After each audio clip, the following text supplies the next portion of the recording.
kuna sifa za mtu kuwa mwanaume. Ukimruhusu mtu akakushikashika na akakufanyia kitendo kiovu, akikufanyia mara moja, mara nyingine utaenda we mwenyewe, na hapo utakuwa umeua wanaume wako kabisa. Tunaelewana eh? Tuwe proud kuwa wanaume. Tunaelewana eh? Yes, tuwe proud kuwa wanaume. Wanaume ni zawadi. Unasikia vijana eh? Wanaume ni nini? Ni zawadi. Ni zawadi ya pekee. Kama ambavyo wanawake wako proud kuwa wanawake, sisi wanaume nitakuwa tuwe proud kuwa wanaume. Kesho yetu sisi kama wanaume ni lazima tuwe tofauti na watu wengine. Sisi kama wanaume ni lazima tuwe tofauti na watu wengine, kwa sababu tunategemea kwamba sisi tuwe wa baba wa kesho. Ili uwe mume wa mtu ni lazima ukubali kwamba uwe mwanamume, lakini ili uwe kiongozi pia ni lazima ukubali kuwa nani? Mwanaume.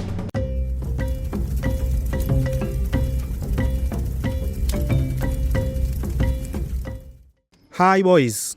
Hi. Yes. You are very prominent men to come. Si ndio eh?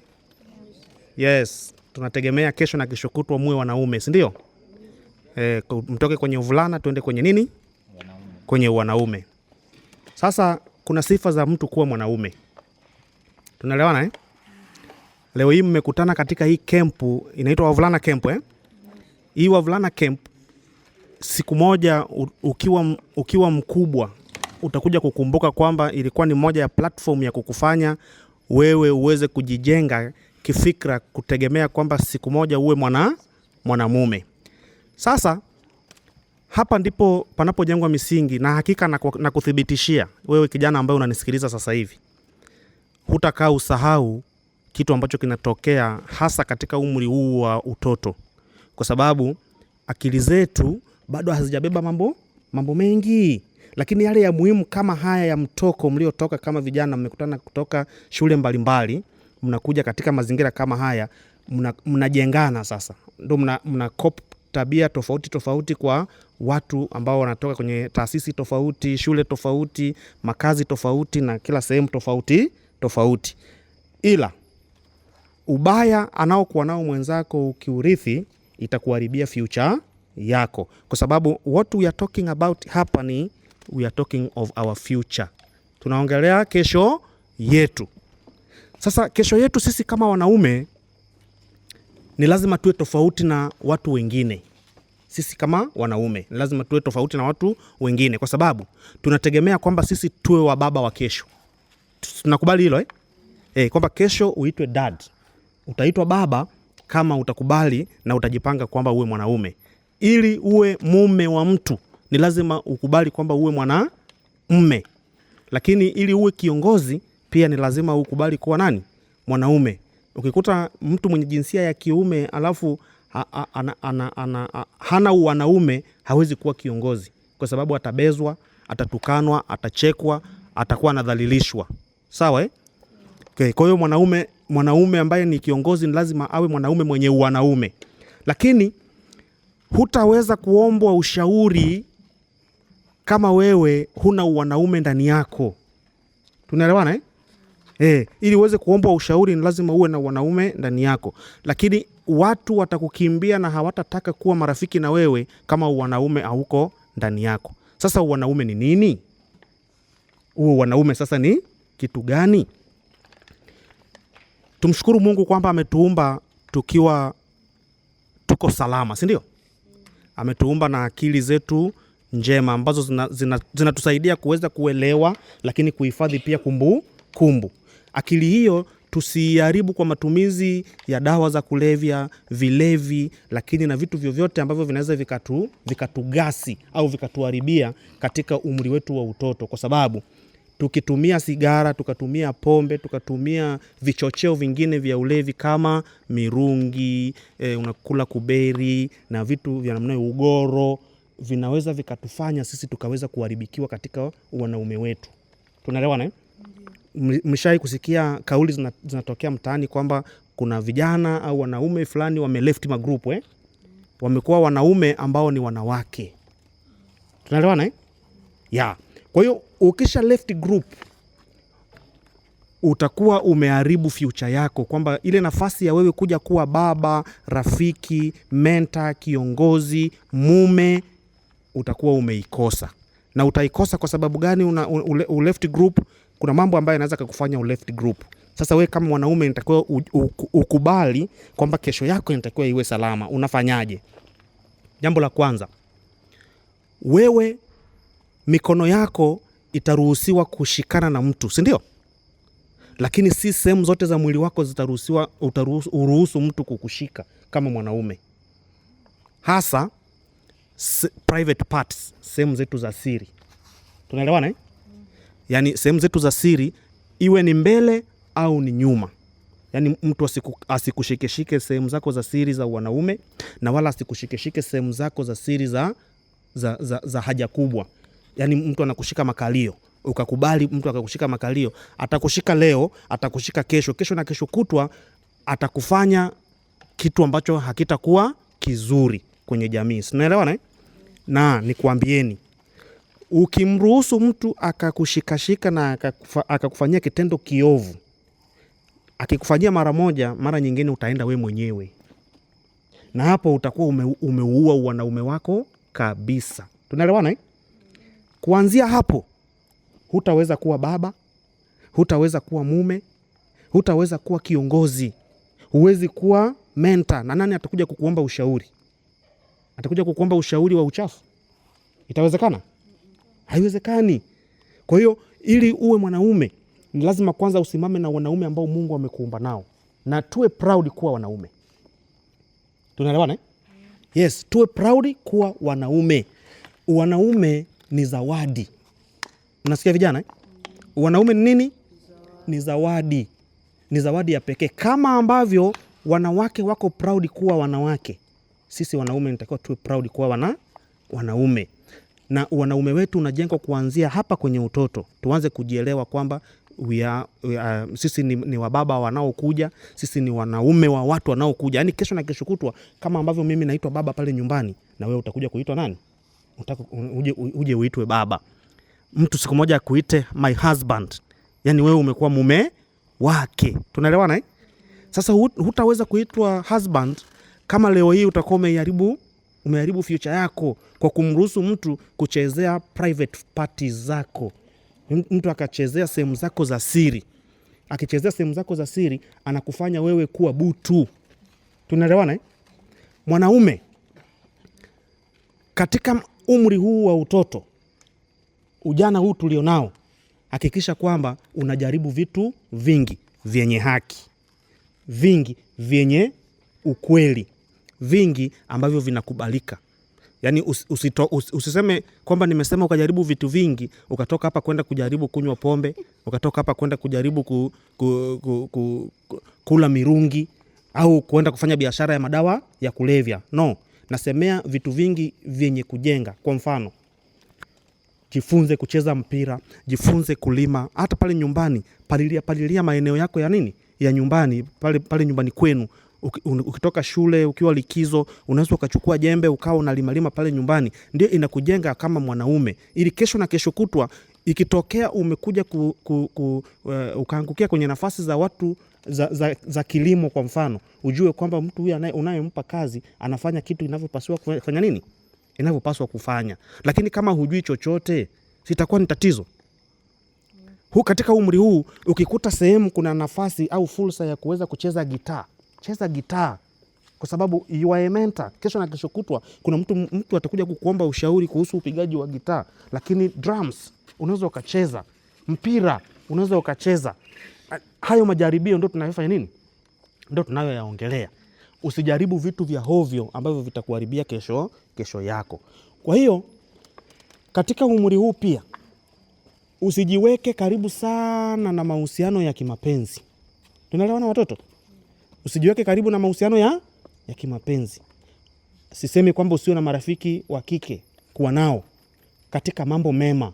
Mkikaa kwenye mijadala ya kujifunza, mnaulizana maswali, mnajadiliana, mnapeana hints za masomo ambayo mmefanya nini? Ambayo mwalimu amewafundisha, au homeworks ambazo mnakuwa mnapewa kule darasani na shuleni. huo utaleta ukaribu na mazoea ambayo yatakufanya kwamba usiweze kujisikia vibaya katika mazingira ambayo labda kuna wakati ukaangukia kwenye mikono ya wanawake au watoto wa kike, au kuna wakati ukaenda ukaangukia kwenye mikono ya wakina mama, kwa sababu utakuwa umeshawazoea, unajua kwamba ni watu kama watu wengine na ni marafiki zetu kwa pamoja. Hilo ni jambo ambalo nitakuwa uwe nalo. Lakini ni lazima tujifunze tabia njema. Tabia njema ni ipi? Tuheshimu wakubwa wenye rika sawa na sisi, lakini hata wadogo. Yaani kuna watu wengine wanakuwa na hulka au tabia ya kuweza kuwaheshimu tu wale watu ambao ni wakubwa, alafu anawadharau wale ambao ni wadogo. Itakuwa sio kitu kizuri. Jifunze kuheshimu wadogo na wakubwa, kwa sababu kesho na kesho kutwa wewe ukija kuwa mtu mkubwa, mdogo akija kukudharau utajisikia vibaya.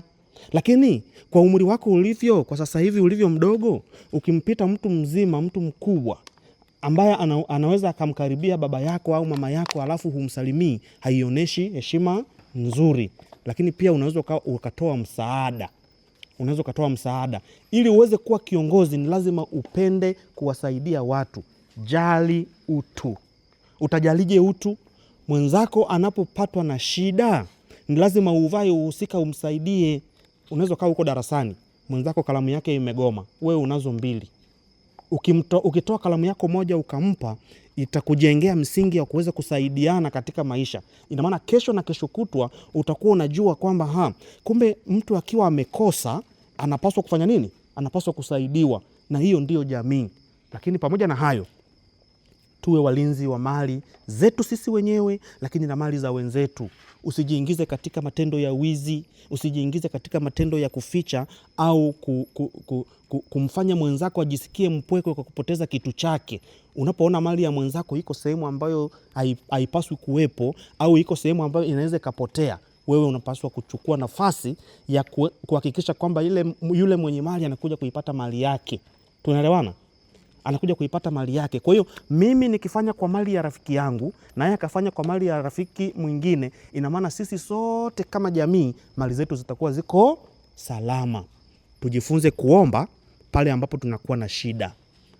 Kwamba umeona kabisa mimi nina maandazi 2, lakini umehisi njaa. Unaweza ukaja kwangu kuniomba badala ya kuniibia lile andazi. Tunaelewana? Hii italeta ushirikiano wa kwamba kumbe inatakiwa mtu anapokuwa na uhitaji anaweza kwenda kumfuata mtu mwingine ili aweze kupata msaada wa kile kitu ambacho amepungukiwa kwa wakati huo au anahitaji nalo. Lakini sio kwamba ujichukulie hatua ya kwako wewe mwenyewe kwenda kukichukua kile kitu bila yule mwenzako kuwa amekubali kukitoa. Hii itakufundisha kwamba au itatusaidia kwamba katika maisha yetu ya baadaye tutakuwa na uwezo au uhalali wa kuweza kushirikishana yale mambo ambayo tunakuwa tunayo au tunayoyaishi katika mazingira yote, iwe ni katika kazi, iwe ni katika masomo, iwe ni katika michezo. Tutaweza kushirikiana na kuweza kusaidiana kwa muda wowote ambapo mwenzetu anakuwa ana uhitaji au amepungukiwa na kitu fulani ambacho kinaweza kikahitajika ili kimsaidie kuweza kufanikisha au kutimiliza jambo lake ambalo anakuwa analifanya. Lakini kikubwa kingine ambacho tunatakiwa tukifanye sisi kama wavulana na wanaume watarajiwa, tuhakikishe kwamba hatufichi yale ambayo yanaweza kutuletea makwazo, yawe ni ya moyo au ni ya akili au ya kiuchumi au ya kisiasa. Tusiyafiche, tuyatoe, tuyaseme na tuweze kuwaface. Kama ni shuleni, walimu wako wawe ni watu wako wa karibu. Uwaeleze shida zako wakati wowote ambapo jambo linatokea. Usikae na jambo, iwe ni la maradhi, ukijisikia kuumwa, eleza kwamba unaumwa na usifiche ugonjwa wako. Kwa sababu ukificha ugonjwa wako, unaweza ukaja ukagundulika baadaye kwa kuonekana kwenye jamii au kwa watu wanaokuzunguka baada ya kwamba tatizo limefanya nini? Limeshakuwa kubwa. Litakuathiri na kukufanya usiweze kupata msaada mzuri. Mwanaume, baba, mume, mentor, rafiki ni lazima awe ni mtu ambaye mentally yuko fit, physically yuko fit, lakini psychologically naye yuko fit. Academically pia inatakiwa uwe fit. Tusome kwa bidii. katika nyakati hizi ambazo tumepewa kibali na Mwenyezi Mungu. Wazazi wetu wamekuwa na uwezo, au rafiki wamekuwa na uwezo, au ndugu wamekuwa na uwezo wa kutupeleka shuleni. Kwa kuwa tumepelekwa shuleni, muda wa shule tufanye nini? Tusome. Tutoe ushirikiano kwa walimu wetu ili tuweze kuelewa yale ambayo walimu wetu wanatufundisha. Kesho na kesho kutwa mtihani unapokuja, ujibu mtihani sawa sawa na inavyotakiwa. Usishiriki kuweza kuibia mtihani. Mwizi haanzi na kufanya ujambazi, anaanza na kuiba vitu vidogo vidogo. Kalamu ya mwenzako unaisogeza, umeichukua, umeondoka nayo. Kesho hutashindwa kumuiba ng'ombe wa mwenzako zizini. Kesho kutwa hutashindwa kuenda kufanya ujambazi benki, kwa sababu ulianza kidogo kidogo, inakujengea huo msingi. Kwa hiyo ni lazima tupende amani. Tukubali na tuelewe kwamba mali zote zilizoko katika uso wa ulimwengu huu zina wamiliki. Kama si mtu binafsi, basi ni ya taasisi. Kama sio ya taasisi, inaweza kawa ni ya serikali. Kwa hiyo hakikisha kwamba wewe unakuwa ni mlinzi wa mali yoyote inayokuwepo sehemu yoyote unapokuwepo. Tunaelewana? Tunaelewana? Yes. Kwa hiyo tukishirikishana katika mambo kama hayo, kesho na kesho kutwa ni lazima tuwe wanaume sahihi. Tutakuwa baba bora, tutakuwa mume bora, tutakuwa kiongozi sahihi, tutakuwa mentor ambaye anafuatwa ili kuweza kuombwa ushauri, lakini pamoja na hayo tutakuwa na marafiki, au tutatafutwa na watu ili tuweze kuwa marafiki wao. Mpaka hapo nafikiri nitakuwa nimeeleza machache ambayo yanampasa mtu mwanamume bora ambaye anajijengea misingi yake kuanzia umri huu wa utoto tulionao sisi katika siku za leo. Na niwapongeze kwa kuwa mmejumuika katika hii trip yenu ya Wavulana Camp. Iwe ni moja kati ya chachu ya kuwajenga nyinyi kuwa wanaume bora. Niwaombee kwa Mwenyezi Mungu awajengee misingi bora, neema zianguke kwenu, lakini Mungu awabariki sana. Asanteni sana.